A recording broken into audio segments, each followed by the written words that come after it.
আল্লাহ সুবহানাহু ওয়া তাআলা আমাদের যে ভাগ্য বছরে একবার লিপিবদ্ধ করে থাকেন, সেটা ঠিক কোন সময়টা? সূরা দুখানের দিকে তাকালে আমরা দেখি আল্লাহ সুবহানাহু ওয়া তাআলা বলেছেন সূরা দুখানের 3 এবং 4 নম্বর আয়াতে, ইন্না আনজালনাহু ফি লাইলাতিন মুবারাকাহ ইন্না কুন্না মুনজিলিন ফিহা ইউফরাকু কুল্লু আমরিন হাকিম। আল্লাহ সুবহানাহু ওয়া তাআলা বলেছেন, নিশ্চয় আমি কোরআন নাজিল করেছি একটি বরকতময় রাতে। আল্লাহ সুবহানাহু ওয়া তাআলা যেই বরকতময় রাতে কোরআন নাজিল করেছেন, পরের আয়াতে বলছেন ফিহা ইউফরাকু কুল্লু আমরিন হাকিম। সেই বরকতময় রাতে সব গুরুত্বপূর্ণ বিষয় আশয়গুলো ধার্য করা হয়ে থাকে। কোরআন নাজিল হয়েছে যে বরকতময় রাতে, সে রাত কোন রাত? শবে কদর। কারণ কোরআনে কারিমে অন্য আয়াতে আল্লাহ বলেছেন ইন্না আনজালনাহু ফি লাইলাতিল কদর, আমি লাইলাতুল কদরে কোরআন নাজিল করেছি। তো এই কদরের রাত্রিতে আল্লাহ রাব্বুল আলামিন যে গুরুত্বপূর্ণ বিষয়সমূহ ধার্য করেন, যদি আয়াতের আরো বিভিন্ন তাফসিরও আছে এবং এটা নিয়ে উলামাদের আরো একাধিক মতও আছে, কিন্তু খোলাসা কথা হলো যে আমরা আমাদের ভাগ্য যেন সুপ্রসন্ন হয়, আমাদের নসিবে যেন ভালো কিছু লেখা হয়, সেজন্য এক রাতের ইবাদতই যথেষ্ট কিনা। কোরআন এবং সুন্নাহ আমাদেরকে এক রাত ইবাদতমুখী হওয়ার নির্দেশনা দিয়েছে, নাকি আমাদের ভাগ্যে যেন ভালো কিছু হয়, আমাদের জীবনে রুটি রুজিতে, আমাদের উপার্জনে, আয় ইনকামে যেন বরকত হয়, আমাদের জীবনে যেন বারাকা লাভ হয়, সেজন্য আমাদেরকে আরো কিছু নির্দেশনা দিয়েছেন। আজকে আমরা সেটি জানার চেষ্টা করব ইনশাআল্লাহ তাআলা।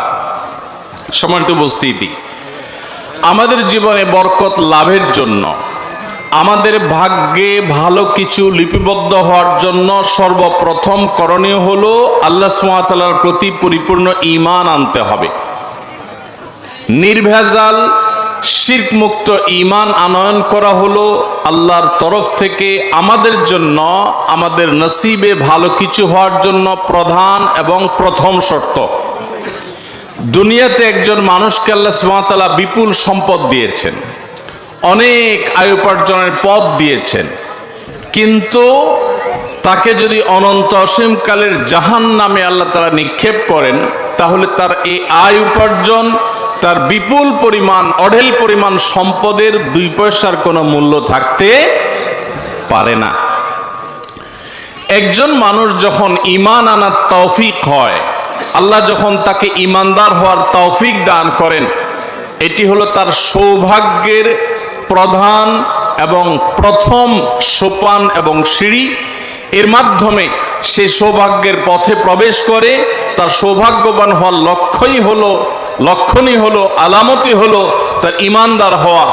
আর কিছু না হোক, ঈমানের কারণে যদি সে তাওহীদের উপর প্রতিষ্ঠিত থাকে, শিরক থেকে নিজেকে মুক্ত রাখতে পারে, আর ঈমান নিয়ে দুনিয়া থেকে যেতে পারে, তাহলে ইনশাআল্লাহ একদিন না একদিন সে যত গুনাহই করুক না কেন, শিরকে আকবর, কুফরে আকবর যদি না করে থাকে, ইনশাআল্লাহ সে একদিন জান্নাতে যাবে। এটা হলো তার সৌভাগ্যের সবচেয়ে বড় মাধ্যম। এই জন্য সৌভাগ্যশীল মানুষ হওয়ার জন্য সর্বপ্রথম শর্ত হলো ঈমান আনয়ন করা আল্লাহর প্রতি, আখিরাতের প্রতি, নবী রাসূলগণের প্রতি, আসমানি কিতাব সমূহের প্রতি যে ঈমান হবে নির্ভেজাল, যে ঈমান হবে নিঃসংকোচে।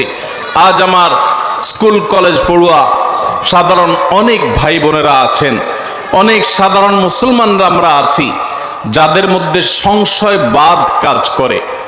সৈয়দ আবুল হাসান আলী আন-নদভী রহমতুল্লাহি আলাইহি ভারতবর্ষের স্বনামধন্য এবং প্রথিতযশা আলেমে দ্বীন এবং আল্লাহওয়ালা মানুষগুলোর মধ্য থেকে একজন ছিলেন।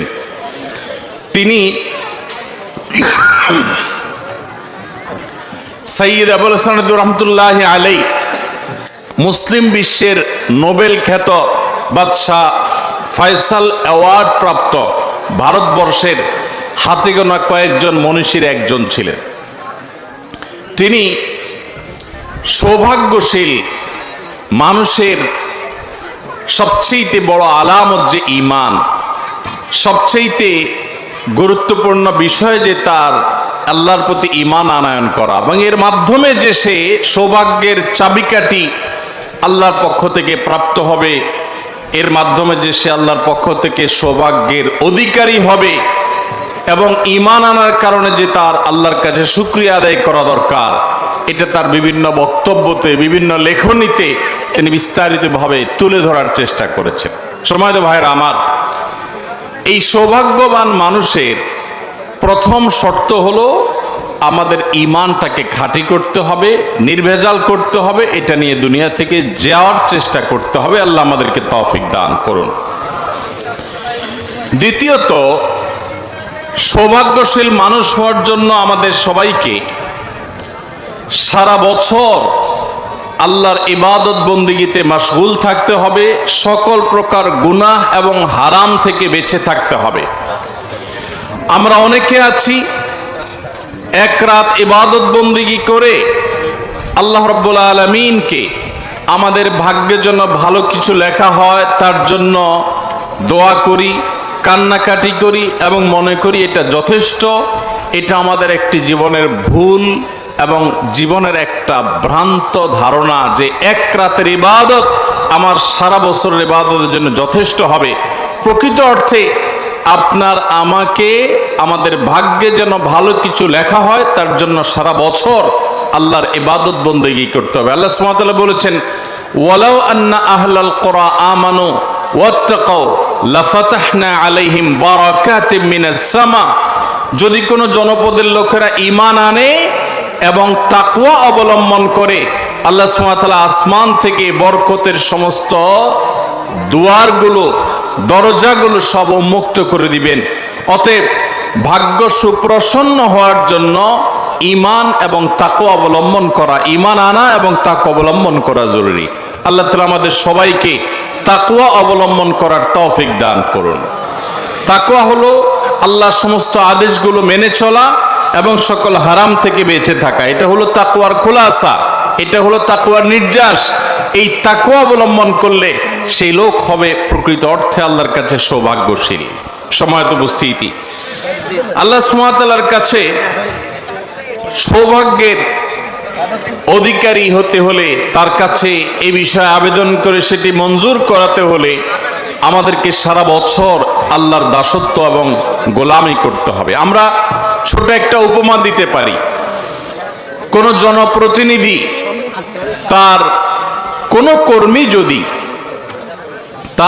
কর্মী যদি বছর জুড়ে তার কোনো খোঁজ খবর না থাকে, তার কোনো সময় কাজে না আসে, হঠাৎ করে যখন রেশন দেয়, হঠাৎ করে যখন তাকে বিভিন্ন লোকজনের জন্য নানা রকম সুযোগ সুবিধা দেওয়া হয়, কর্মী যদি তখন নেতা সাহেবের কাছে হাজির হয়ে যায়, নেতা সাহেব তখন তার উপরে বিরক্ত হবে, তাকে কিছু দিতে চাইবেন না, কারণ তাকে সারা বছর দেখা যায় নাই, শুধু ভাগ নেয়ার সমস্যায় হাজির হয়ে গেছে। আর যদি সারা বছর তার জন্য কাজ করে, তার কথা শুনে, তাহলে সবার আগে তার ভাগটা রাখবে। ঠিক একইভাবে আল্লাহ সুবহানাহু ওয়া তাআলার বরাদ্দ পেতে হলে, তাকদীরে ভালো কিছু পেতে হলে, ভাগ্যে ভালো কিছু লেখা হোক সেটা চাইলে আমাদেরকে সারা বছর জুড়ে ইবাদতবন্দি করতে হবে, 5 ওয়াক্ত সালাত নামাজ পড়তে হবে, সকল হারাম থেকে বেঁচে থাকতে হবে, আল্লাহর গোলামি করতে হবে, গুনাহমুক্ত জীবন যাপন করতে হবে, তাকওয়ার জীবন অবলম্বন করতে হবে। আল্লাহ সুবহানাহু ওয়া তাআলা আমাদের জীবনে বরকতের দুয়ার, সৌভাগ্যের দুয়ার খুলে দিবেন এবং আমাদের জন্য আল্লাহ তাআলা ভাগ্যে ভালো কিছু লিপিবদ্ধ করবেন। অতএব একজন ইমানদার হিসাবে সারা বছর জুড়ে আমাদের নেকামল করতে হবে, যেন আমাদের ভাগ্য সুপ্রসন্ন হয়, নসিবে যেন ভালো কিছু লেখা হয়। আল্লাহ আমাদেরকে তৌফিক দান করুন। নাম্বার 3, সকল প্রকার পাপাচার, সকল প্রকার গুনাহ এবং অপরাধ, হারাম থেকে স্পেশালি বিশেষভাবে বাঁচার চেষ্টা করতে হবে। প্রথমটা আমভাবে বলেছি, বিশেষভাবে আল্লাহর অবাধ্যতার কাজগুলো থেকে বেঁচে থাকতে হবে। আমরা অনেকে 5 ওয়াক্ত নামাজ পড়ি, রমজানে রোজাও রাখি, আবার অনেক হারামে লিপ্ত। আমরা অনেকে অনেক ভালো ভালো কাজ করি, কিন্তু আবার অনেক খারাপ কাজে তলে তলে লিপ্ত। আমরা চোখের জেনা করি, আমরা কানের জেনা করি, আমরা মনের জেনা করি, আমরা বহুবিধ গুনাহে লিপ্ত, অথচ বাহ্যিকভাবে আমরা অনেক নামাজ রোজা ইত্যাদি করি। ভাইরা আমার, আমাদের নসিবে ভালো কিছু লিপিবদ্ধ হওয়ার জন্য, আল্লাহর রহমতের অধিকারী হওয়ার জন্য আমাদেরকে গুনাহমুক্ত জীবন গড়তে হবে। গুনাহমুক্ত জীবন গড়লে আল্লাহ রাব্বুল আলামিন আমাদের জীবনে বারাকা দান করবেন ইনশাআল্লাহ তাআলা। 4 নম্বর হলো, যদি কখনো গুনাহ হয়ে যায় তাহলে তওবা করতে দেরি করা যাবে না, দ্রুততার সাথে তওবা এবং ইস্তেগফার করতে হবে। গুনাহ থেকে বান্দা যখন তওবা করে, ইস্তেগফার করে, আল্লাহ রাব্বুল আলামিন সাথে সাথে বান্দার তওবা যদি শর্ত পূরণ করে তওবা করে, তওবাকে কবুল করেন। এবং তওবা হলো গুনাহের পথ থেকে ফিরে আসা। গুনাহের পথ থেকে ফিরে আসা, তওবার পাশাপাশি ইস্তেগফারও করতে হয়। আমরা অনেকে তওবা এবং ইস্তেগফারের পার্থক্য জানি না। তওবা হলো কোন একটা পাপ আপনি করতেন, সেটা ছেড়ে চলে আসেন, এটা হলো তওবা। আর ইস্তেগফার হলো আগে যে পাপটা হয়ে গেছে, গুনাহটা হয়ে গেছে, তার জন্য আল্লাহ সুবহানাহু ওয়া তাআলার কাছে চোখের পানি ছেড়ে দিয়ে একান্তে ক্ষমা প্রার্থনা করা, মাপ চাওয়া, এটা হলো ইস্তেগফার। ইস্তেগফার এবং তওবা এটা আমাদের বরকতের দুয়ারকে উন্মুক্ত করে, আমাদের জন্য নসিবে ভালো কিছু আল্লাহ তাআলা বিবদ্ধ করেন এর মাধ্যমে। সূরা নূহ, আল্লাহ রাব্বুল আলামিন বলেছেন, নূহ আলাইহিস সালাম তার জাতিকে নির্দেশ দিয়েছেন, ফাকুলতুস্তাগফিরু রাব্বাকুম ইন্নাহু কানা গাফফারা ইউরসিলিস সামাআ আলাইকুম মিদরারা ওয়া ইউমদিদুকুম বিআমওয়ালিন ওয়া বানিন ওয়া ইয়াজআল লাকুম জান্নাতিন ওয়া ইয়াজআল লাকুম আনহারা। নূহ আলাইহিস সালাম বলেছেন তার জাতিকে যে তোমরা তোমাদের রবের ইস্তেগফার করো, আল্লাহর কাছে ক্ষমা প্রার্থনা করো, তাহলে কি হবে? আল্লাহ রাব্বুল আলামিন তোমাদের গুনাহ মাফ করবেন। আল্লাহ সুবহানাহু ওয়া তাআলা তোমাদের জন্য, তোমাদের উপার্জনে, তোমাদের সম্পদে, তোমাদের ফল ফসলে বারাকা দান করবেন, সেগুলো বৃদ্ধি করবেন। ওয়া ইউমদিদুকুম বিআমওয়ালিন ওয়া বানিন, তোমাদের সন্তান এবং অর্থ সম্পদ ইত্যাদি দিয়ে তোমাদের সমৃদ্ধ করবেন। তাহলে সৌভাগ্যের জন্য, সৌভাগ্যবান হওয়ার জন্য আমাদের বেশি বেশি ইস্তেগফার করতে হবে, তওবা করতে হবে। এটি হলো সৌভাগ্যবান হওয়ার জন্য, ভাগ্যের জন্য ভালো কিছু লেখা হয় তার জন্য চতুর্থ কারণ। নাম্বার 5, সব সময় আল্লাহর ফয়সালায় খুশি হওয়া, এটা হলো সৌভাগ্যবান মানুষ হওয়ার পূর্ব শর্ত। আমরা অনেকে যখন আমার নিজের হিসেব মতো আল্লাহর কাছ থেকে পেয়ে যাই, তখন আমরা অনেক খুশি হয়ে আলহামদুলিল্লাহ বলি। আবার যখন আমার হিসাবের বাইরে দেখা যায় যে আল্লাহ সুবহানাহু ওয়া তাআলার কাছে চাইলাম একটা আর পাইলাম আরেকটা, তখন আমাদের মুখ দিয়ে আলহামদুলিল্লাহ বের হওয়া তো দূরের কথা, আমাদের মুখটা কালো হয়ে যায়, আমরা নাখোশ হয়ে যাই, আমরা মন খারাপ করে ফেলি। এটা কোনো ইমানদারের বৈশিষ্ট্য হতে পারে না। একজন ইমানদার তিনি সুখে যেমন আল্লাহ তাআলার শুকরিয়া আদায় করবেন, দুঃখেও আল্লাহ রাব্বুল আলামিনের ফয়সালাকে মেনে নেবেন। মনে রাখবেন, ইমানদারের জন্য এটা অনেক বড় পরীক্ষার ব্যাপার যে ইমানদার তার সারা জীবনে আল্লাহ রাব্বুল আলামিনের সকল দানে যেমন খুশি হবে, কোনো কষ্ট, কোনো দুঃখ এটাতে নিপতিত হলে সে সবর করবে, কারণ আমার এই দুঃখ কষ্টের পেছনে আর কিছু না হোক, সবর করলে আল্লাহর কাছে বিনিময় নিশ্চিত। দুনিয়ার গুলি মিস হতে পারে, আপনি বিপদ আপদে সবর করবেন, ধৈর্য ধারণ করবেন, আল্লাহর ফয়সালাকে মেনে নিবেন, ধৈর্যের ঢোক গিলে ফেলবেন, আর আল্লাহ তাআলা আপনার কোনো বিনিময় দিবে না, এটা কোনোদিনই হতে পারে না। পুরো কোরআনে আল্লাহ রাব্বুল আলামিন একটি আমলের বিনিময় বলেছেন যে এর বিনিময়ে আল্লাহ তাআলা হিসাব করে দিবেন না, হিসাব ছাড়া দিবেন।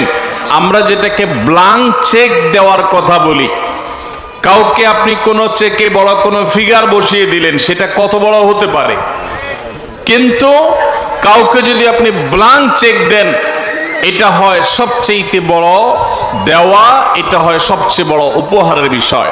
আল্লাহ সুবহানাহু ওয়া তাআলা বলেছেন, ইন্নামা ইউওয়াফাস সাবিরুনা আজরাহুম বিগাইরি হিসাব। দানের ক্ষেত্রে আল্লাহ সুবহানাহু ওয়া তাআলা 1 থেকে 700 গুণ পর্যন্ত, কাউকে 1 থেকে 10 গুণ পর্যন্ত ইখলাসের উপরে, দান এবং নেক আমলের উপর ভিত্তি করে নেক আমলের সওয়াবকে আল্লাহ তাআলা বহুগুণ বৃদ্ধি করেন। কিন্তু একটি আমল আছে যেই আমলের বিনিময় আল্লাহ তাআলা দিবেন কোনো হিসেব টিসেব ছাড়া।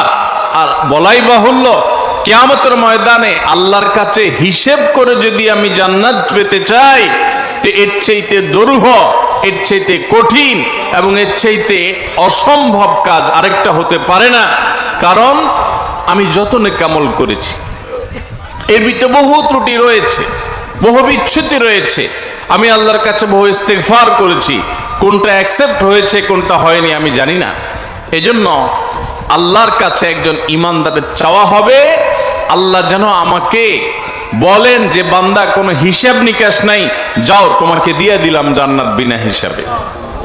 আমরা সবাই চাই কি চাই না? একটা আমল করতে হবে, বলবো সে আমলটার নাম হলো সবর। সে আমলটার নাম কি ভাই? সবর। ইন্নামা ইউওয়াফাস সাবিরুনা আজরাহুম বিগাইরি হিসাব। আল্লাহ বলেছেন ধৈর্যশীলদের বিনিময়ে আল্লাহ তাআলা কোনো হিসেব দিয়ে দিবেন না, বলবেন বিনা হিসাবে। এই সবরের আমলটা বলতে যত সহজ, 3 বর্ণে বলে ফেললাম সবর, এটার বাস্তবায়ন কিন্তু এত সহজ না। সবরের ওয়াজ করতে আপনাকে এখানে বসায় দিলে আপনিও 2, 4, 10, 20 মিনিট কথা বলতে পারবেন, কিন্তু যখন মাথাটা গরম হয়ে যায়, যখন রাগ উঠে যায়, যখন মেজাজ হারিয়ে ফেলি আমরা, তখন সবর করাটা হলো চ্যালেঞ্জিং ব্যাপার। মনে রাখবেন, ইমানদার কখনো বেসবর হওয়া এটা তার সাজে না। ইমানদারকে সবর করতে হয়, কারণ ইমানদারের সবরের পেছনে সান্ত্বনা আছে যার ভিতরে ইমান নাই, যে নাস্তিক, যে স্রষ্টা বিশ্বাস করে না, তার সবরের কোনো বিনিময় সে আশা করে না। এজন্য তারা সবচেয়ে বেশি ডিপ্রেসড হয় সারা পৃথিবীতে, সব সময়, সব যুগে, সব সমাজে সবচেয়ে বেশি মানুষ ডিপ্রেশনে ভোগে যারা আল্লাহতে বিশ্বাস করে না। মুসলমানদের মধ্যে যদি ডিপ্রেশন অতিরিক্ত হয়, তাহলে বুঝতে হবে যে আল্লাহর প্রতি তার ঈমানের দুর্বলতা আছে। ডিপ্রেশন অতিরিক্ত হওয়া মানে হলো ঈমানের দুর্বলতাও অতিরিক্ত হওয়া। ডিপ্রেশন যার ভিতরে যত কম, তার ঈমানের পাওয়ার এবং মিটার তত বেশি। কারণ আপনি যদি বিশ্বাস করেন যে সব কিছু আল্লাহর হাতে, সব কিছু আল্লাহর নিয়ন্ত্রণে, আপনি যে বিপদে আছেন, আপনি যে মুসিবতে আছেন, এখান থেকে উত্তরণের ক্ষমতাও তার হাতে, এটা যদি আপনার বিশ্বাসই থাকে, তো আপনি তো তার প্রতি ঈমান এনেছেন, আপনি তো তার বান্দা, আপনি তো তার কাছে অ্যাপ্লিকেশন করেছেন। অতএব আপনি নির্দ্বিধায়, আপনি নিশ্চিন্তে, নিঃসংকোচে আপনি আস্থা এবং ভরসা রাখবেন তার প্রতি। আপনি ডিপ্রেসড হওয়ার কোনো সুযোগ নেই।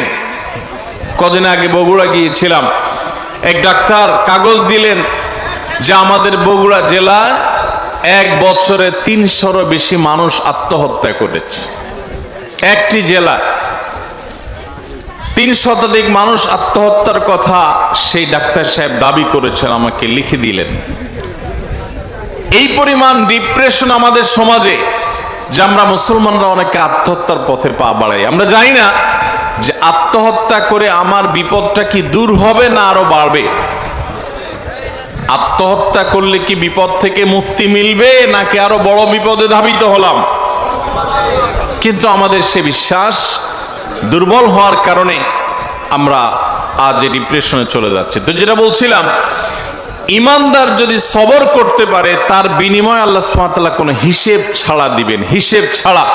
আজকাল আপনি দাড়িওয়ালা মুসলমান পাবেন, টুপিওয়ালা মুসলমান পাবেন, জুব্বাওয়ালা মুসলমান পাবেন, তসবিহওয়ালা মুসলমান পাবেন, কোরআন তেলাওয়াত করেনওয়ালা মুসলমান পাবেন, নফল নামাজ পড়নেওয়ালা মুসলমান পাবেন, কিন্তু সবরওয়ালা মুসলমান খুব কম পাবেন।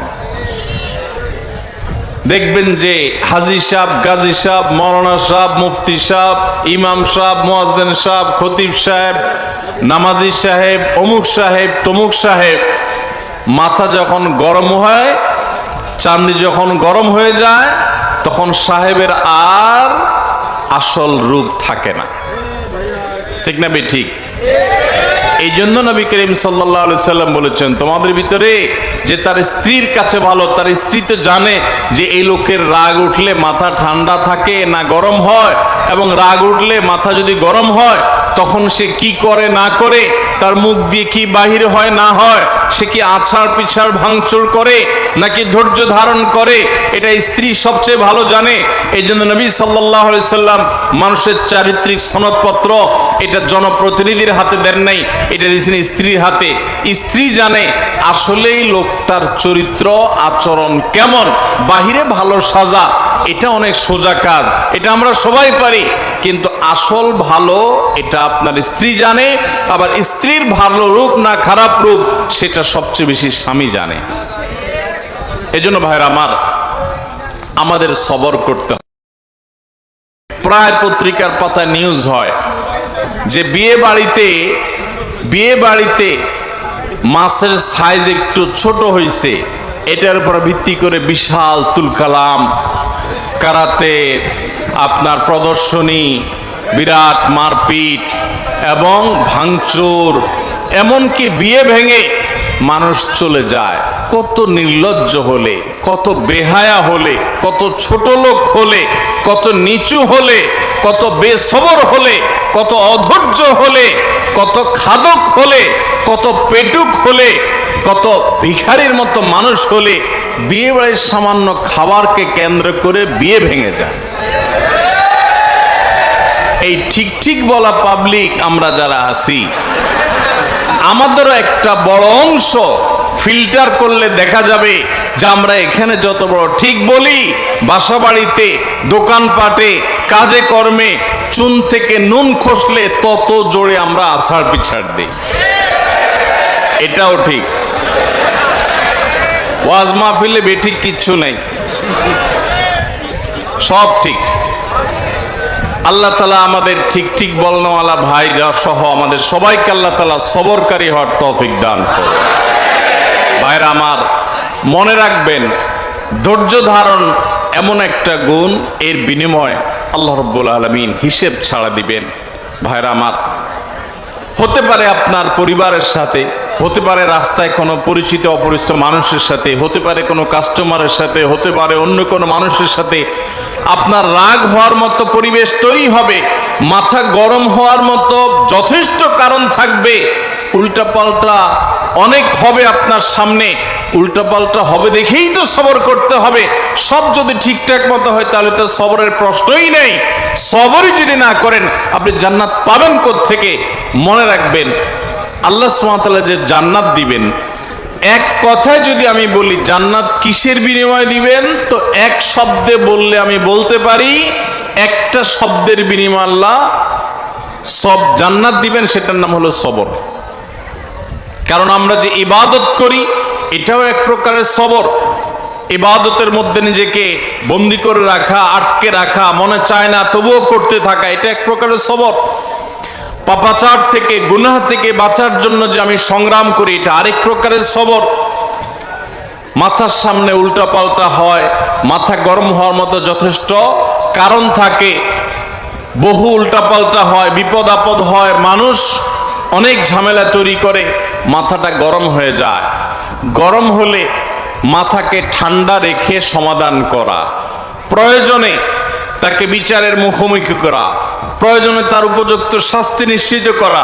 কিন্তু তাই বলে ইমানদার কখনো মুখ খারাপ করতে পারে না। ইমানদার কখনো তার রিয়াক্টটাকে ফাসিকের মতো করতে পারে না, গালিগালাজ করতে পারে না, অহেতুক ভাঙচুর করতে পারে না, তার জিদকে যেখানে সেখানে মেটাতে পারে না, বরং তাকে সবর করতে হয় এবং সবরের সাথে প্রত্যেকটা পরিস্থিতিকে মোকাবেলা করতে হয়। সবর করা মানে এই না যে একজন আপনার ক্ষতি করে যাবে আর আপনি শুধু মেনেই যাবেন। আপনার যে ক্ষতি করেছে আপনি তাকে যদি উপযুক্ত শাস্তি দিতে পারেন, বিচার মুখোমুখি করতে পারেন, করেন। কিন্তু আপনি বেসবর হয়ে নিজের মুখ নষ্ট করবেন না। আমরা সবাই সবর করি, সবরের আমাদের ধরনটা কিরকম? মসজিদ থেকে বের হয়েছেন, বের হয়ে দেখলেন জুতা নাই, চোর নিয়ে গেছে। তখন চোরের 14 গোষ্ঠী, মা বাপ দাদা দাদি নানা নানি 14 গোষ্ঠীর নাম ধরে একেবারে তালিকা ধরে গালিগালাজ করে শেষ করে এরপরে যখন হুঁশ ফিরে আসছে যে চোর তো জুতা নিয়ে এতক্ষণে বেচাও শেষ, তাহলে গালিগালাজগুলো করে কি লাভ হলো? এবার আমরা বেশিরভাগ মানুষ বলি, যাক যেহেতু নিয়েই গেছে বেচারা, কি আর করা, সবর করলাম। তো গালিগালাজ করে, ভাঙচুর করে, আছাড় পিছাড় করে এরপর মাথা একটু ঠান্ডা হওয়ার পরে যখন বলেন, বউকে বলেন, স্ত্রীকে যখন বলেন, যাক যা হয়েছে হয়েছে বাদ দাও, আমিও ভুলে গেলাম, এতক্ষণ গালিগালাজ করে এখন বলতেছেন আমি ভুলে গেলাম, এর নাম সবর না। নবী করিম সাল্লাল্লাহু আলাইহি সাল্লাম বলেছেন, ইন্নামাস সবরু ইনদা সাদমাতিল উলা। প্রথম ধাক্কার সময়, প্রথম চাপের সময় যখন আপনার দেখে মাথাটা গরম হয়ে গেছে, তখন নিজেকে ধরে রাখতে পারা, এটার নাম হলো সবর। আল্লাহ তাআলা আমাদের সবাইকে সবর ইখতিয়ার করার তৌফিক দান করুন।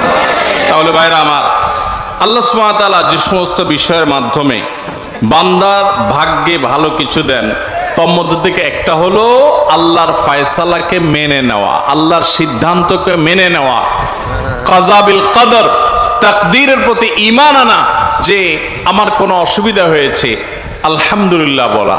এখন প্রশ্ন হলো ভাই, অসুবিধা হলে, সুবিধা হলে আলহামদুলিল্লাহ বলবো, আল্লাহর প্রশংসা করব যে আল্লাহ দিয়েছেন, এটা তো বুঝলাম, কিন্তু অসুবিধা হলে আল্লাহর প্রশংসা করবে, এর যুক্তিটা কি? এর যুক্তিটা কি? আমি বাইক অ্যাক্সিডেন্টে একটা হাত ভেঙে গেছে, আল্লাহ তাআলা আমাকে সুস্থ রাখলে তো আমি আলহামদুলিল্লাহ বলবো, বুঝলাম, কিন্তু হাতটা ভেঙে যাওয়ার পরে আলহামদুলিল্লাহ বলবো কোন যুক্তিতে? আল্লাহ যে আমার হাতটা ভেঙে দিছে এই জন্য বলবো আল্লাহ তোমার শুকরিয়া, তুমি আমার ভালো হাতটা ভাঙছো, ভালো করছো। এই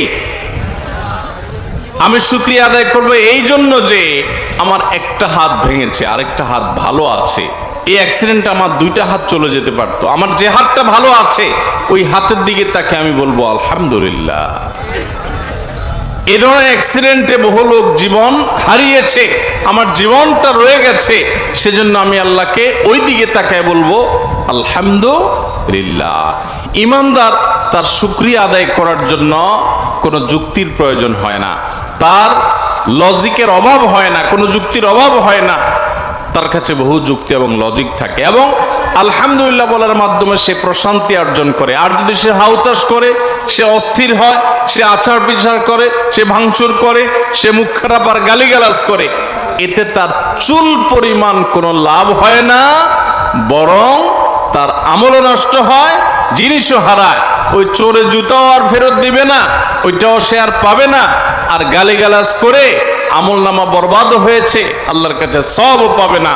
খাসিরাত দুনিয়া ওয়াল আখিরা, তার দুনিয়াও বরবাদ হলো, আখিরাতও বরবাদ হলো।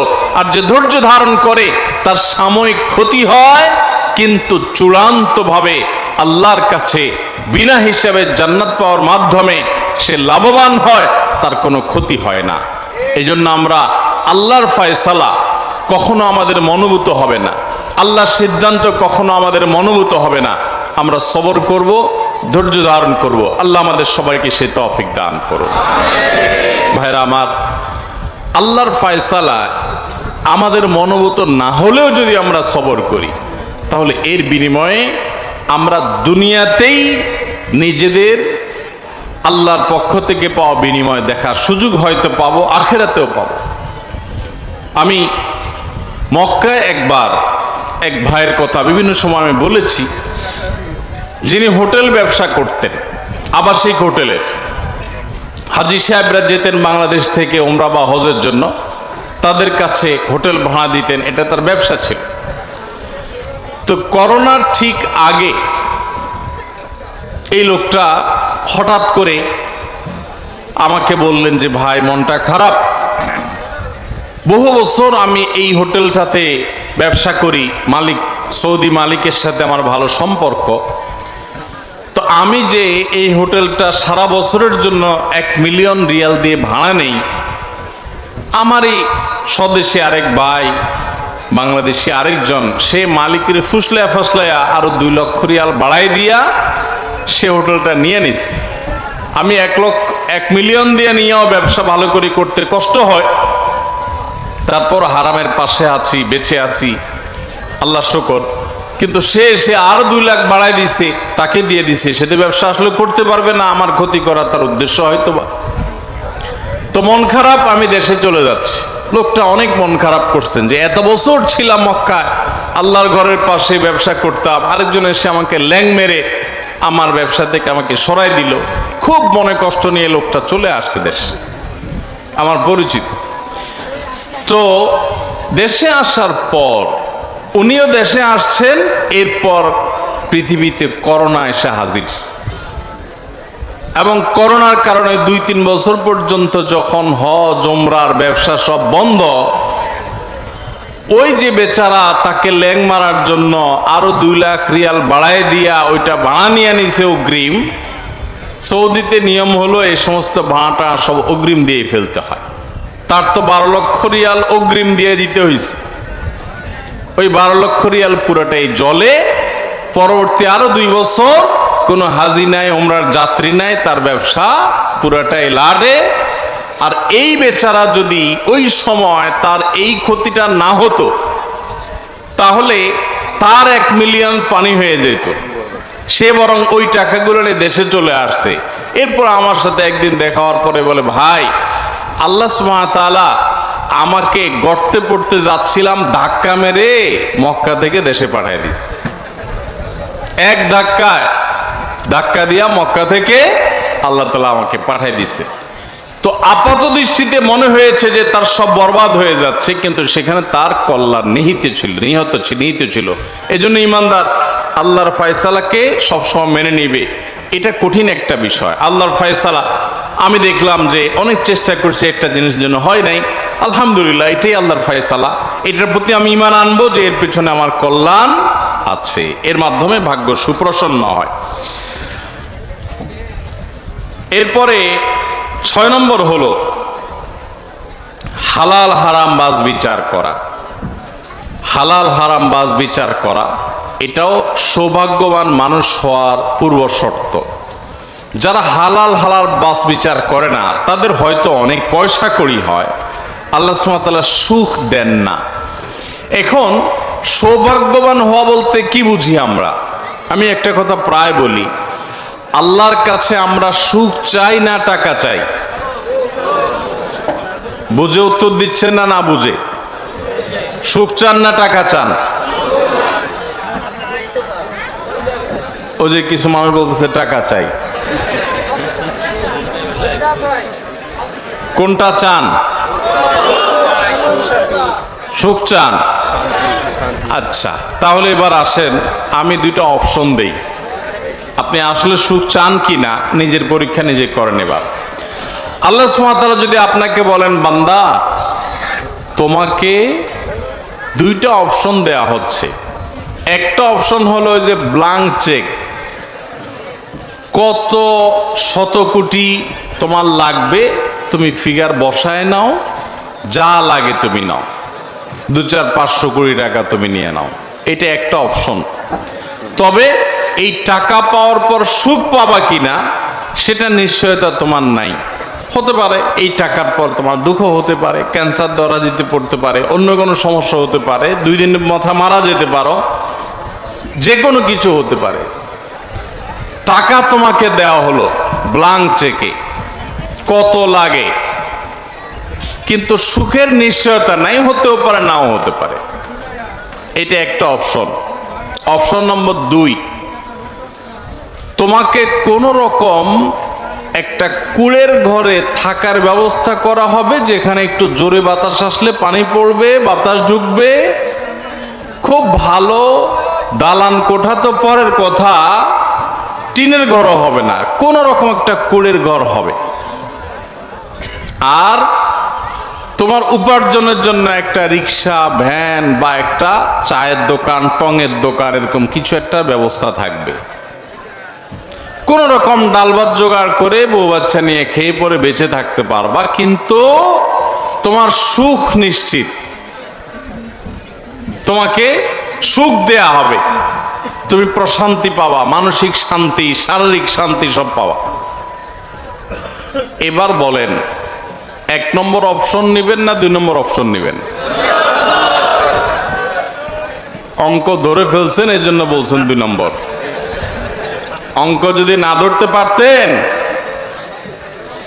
আর এখন যদি সত্যি সত্যি আল্লাহ সুবহানাহু ওয়া তাআলা দিতেন যে ঠিক আছে টাকার বস্তাও ধুলাম আর দিকে কুড়ে ঘর ধুলাম, কয়জন টাকার বস্তা থেকে কুড়ে ঘরের দিকে যেতেন আল্লাহ জানে। ভাইরা আমার, আমরা প্রত্যেকে আল্লাহর সাথে এমন কথা বলে, বিশেষ করে যুবকরা অনেকে দোয়া করে আল্লাহর কাছে, আল্লাহ তোমার কাছে বেশি কিছু চাই না, 1,03,000 টাকা দাও, একটা বাইক, একটা ছোটখাটো কোনো বিজনেস, আর একটু বিয়ে শাদী করার একটা ব্যবস্থা। 1,03,000 টাকা দাও আল্লাহ, সুখটা আমি বুঝে নিব, তুমি টাকা 3 লাখ দাও। অনেক যুবক এরকম দোয়া আল্লাহর কাছে করে কি করে না? ভাইরা আমার, ইমানদার আল্লাহর কাছে এভাবে দোয়া করবেন, এটা দোয়ার আদব না। আমাদের প্রিয় নবী সাল্লাল্লাহু আলাইহি সাল্লামের এত দোয়া, হাজার হাজার মাসনুন দোয়া, একটা দোয়াতেও আমি খুঁজে পাই নাই যে নবী সাল্লাল্লাহু আলাইহি সাল্লাম আল্লাহর কাছে দোয়া করেছেন আল্লাহুম্মা ইন্নী আসআলুকা কাসরাতাল আমওয়াল ওয়াল আরাদি, আল্লাহ তোমার কাছে অনেক পয়সা কড়ি চাই, অনেক জমি জমা চাই, এরকম একটা দোয়াও কোনোদিন শুনছেন?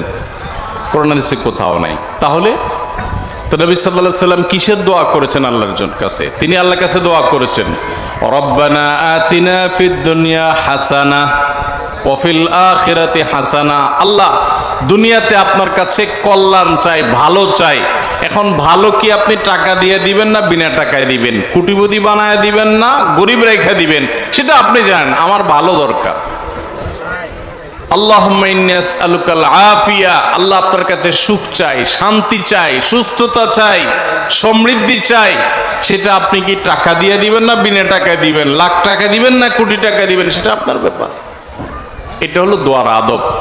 এই জন্য ভাইরা আমার, সৌভাগ্যবান মানুষ হওয়ার জন্য যে আমলগুলোর কথা আমরা বলছি, এগুলোর পাশাপাশি আমাদেরকে, এগুলো করার পাশাপাশি আমাদের মাথায় রাখতে হবে সৌভাগ্যবান হওয়ার ডেফিনিশন কি। সৌভাগ্যবান হওয়ার সংজ্ঞা যদি আপনার কাছে হয় কোটি কোটি টাকার মালিক হওয়া, অনেক ব্যাংক ব্যালেন্স হওয়া, অনেক গাড়ি বাড়ি হওয়া, তাহলে আপনি বোকার স্বর্গে বাস করছেন, আপনি সঠিক ট্র্যাকে নাই। সুখ এবং সমৃদ্ধির মানে হলো দুনিয়াতে আল্লাহ তাআলা আপনাকে মানসিক শান্তি দিবেন। নবী সাল্লাল্লাহু আলাইহি সাল্লাম বলেছেন লাইসাল গিনা বিকাসরাতিল আরদ ওয়ালাকিন্নাল গিনা গিনান নাফস, অনেক সম্পদের মালিক হওয়া এটা সচ্ছলতা নয়, আসল সচ্ছলতা হলো মনের প্রশান্তি থাকা। যাদেরকে আল্লাহ টাকা পয়সা দেন নাই, যারা গরিব মানুষ, এই সমস্ত ওয়াজ, এই সমস্ত হাদিস তাদের কাছে পানসে মনে হবে। বেটা বলে কি টাকা পয়সা নাকি সমৃদ্ধি না, এটা নাকি ধনী হওয়া না, ধনী নাকি মনের সুখ থাকলে আসল ধনী। আল্লাহ যাদেরকে টাকা পয়সা দিয়েছেন, টাকা পয়সা যাদের দেখা শেষ, এরা এই হাদিসটা খুব ভালো করে মর্মে মর্মে উপলব্ধি করে যে মনের শান্তি না থাকলে টাকা পয়সার 2 পয়সার কোনো মানে থাকে না। ভাইরা আমার, আল্লাহ তাআলা আমাদের সকলকে প্রকৃত সুখ এবং শান্তি দান করুন। এবং সেই প্রকৃত শান্তি পাওয়ার উপায় আমরা বলে যাচ্ছি। 6 নম্বর বলছিলাম যে হালাল এবং হারাম বাজ বিচার করা। আপনি হারামের দিকে যাবেন না, হালালের পথে থাকবেন। এই বাজ বিচার যদি করেন, ইনশাআল্লাহ আল্লাহ তাআলা আপনার ভাগ্যে ভালো কিছু লিপিবদ্ধ করবেন। 7 নম্বর হলো আত্মীয়তার বন্ধন রক্ষা করা। এর মাধ্যমে আপনার ভাগ্যে ভালো কিছু লেখা হবে। নবী করিম সাল্লাল্লাহু আলাইহি সাল্লাম বলেছেন, বুখারীতে বর্ণিত হয়েছে, মান সাররাহু আন ইউবসাতা লাহু ফি রিজকি আও ইউনসা লাহু ফি আথরি ফালইয়াসিল রাহিমা, যে ব্যক্তি চায়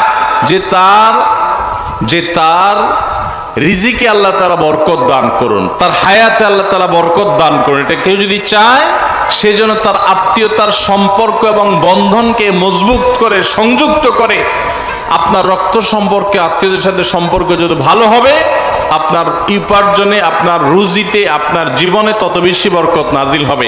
এটা আপনার সৌভাগ্যবান হওয়ার অন্যতম শর্ত। 8 নম্বর হলো আল্লাহ তাআলার শুকরিয়া আদায় করা। আল্লাহ বলেছেন, লা ইন শাকারতুম লা আযীদান্নাকুম। যা পাইছেন আলহামদুলিল্লাহ বলেন মন খুলে, যে অনেকে এটাও পায় নাই, তাহলে আল্লাহ তাআলা আপনার নেয়ামত বাড়ায় দিবেন। আর যদি নাশুকরি করেন, নেয়ামত তো বাড়বেই না, বরং আল্লাহর পক্ষ থেকে শাস্তি নিশ্চিত হবে। অতএব শুকরিয়া আদায় করলো আল্লাহ তাআলা বাড়িয়ে দেন এবং আমাদের ভাগ্যে ভালো কিছু লেখা হয়।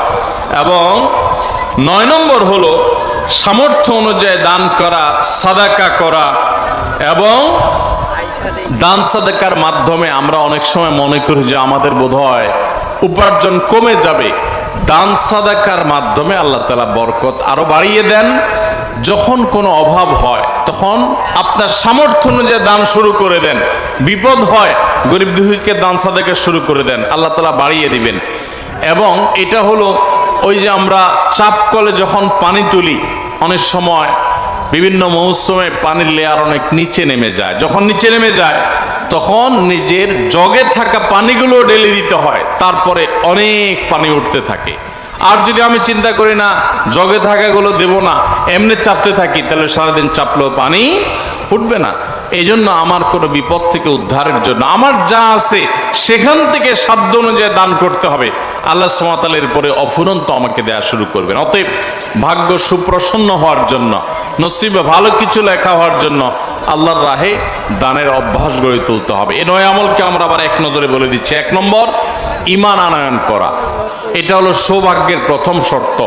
তাহলে আপনি বলতে পারেন, এই যে পৃথিবীতে এত হাজার হাজার কোটি টাকার মালিক বিভিন্ন বেঈমানেরা, এবং পৃথিবীর উন্নত দেশগুলো যাদের মধ্যে ঈমান নাই, তারা সুখের সাগরে হাবুডুবু খাচ্ছে আমরা দেখি, বা সুখের বাগানে তারা থাকছে, তাদের সুখের সমস্ত উপকরণ আছে।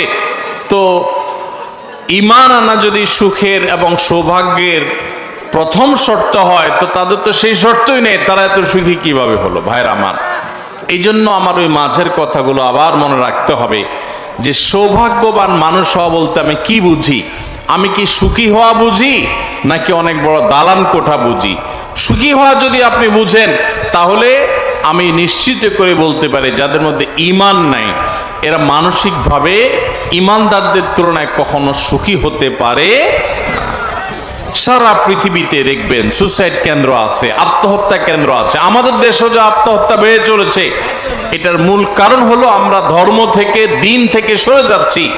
ইসলাম থেকে মানুষ যত দূরে সরে যাবে, তার ডিপ্রেশন তত বেশি হবে।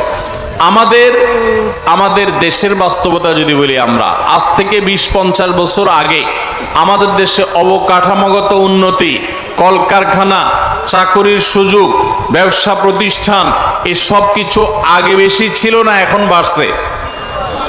এখন বাড়ছে, কোনো সন্দেহ আছে? কিন্তু আত্মহত্যার পরিমাণ আগে বেশি ছিল না, এখন বেশি। তাহলে কি দাঁড়ালো?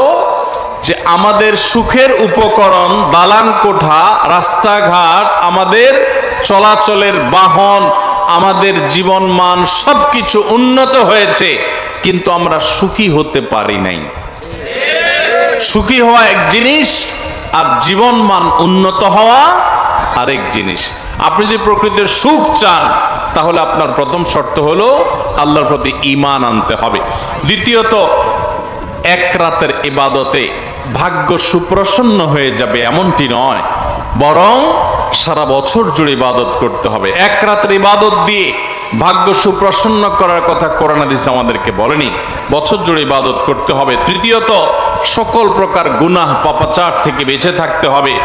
আল্লাহ তাআলা রহমত থেকে বঞ্চিত হয় মানুষ গুনাহ করলে। এজন্য গুনাহ থেকে বাঁচা, হারাম থেকে বাঁচা, চোখের জিনা ইত্যাদি থেকে বাঁচার চেষ্টা করতে হবে। 4 নম্বর হলো, গুনাহ হয়ে গেলে সাথে সাথে তওবা এবং ইস্তিগফার করতে হবে। তওবা এবং ইস্তিগফার করলে আল্লাহ সুবহানাহু ওয়া তাআলার ওয়াদা সূরা নূহে আছে যে আল্লাহর সন্তানে, আল্লাহর সম্পদে, আল্লাহর ফসলে, আল্লাহ ব্যবসাতে, সবকিছুতে আল্লাহ বারাকা দান করবেন, বৃষ্টি নাজিল করবেন, রহমতের বৃষ্টি, বরকত হবে জীবনে।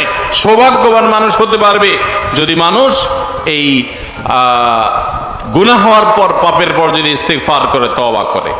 5 নম্বর হলো সবসময় আল্লাহর ফয়সালাকে মেনে নেওয়া। আমি যদি মেনে নেই, আল্লাহ সুবহানাহু ওয়া তাআলা আমার জীবনে বরকত দান করবেন এবং আমাকে সৌভাগ্যবান করবেন।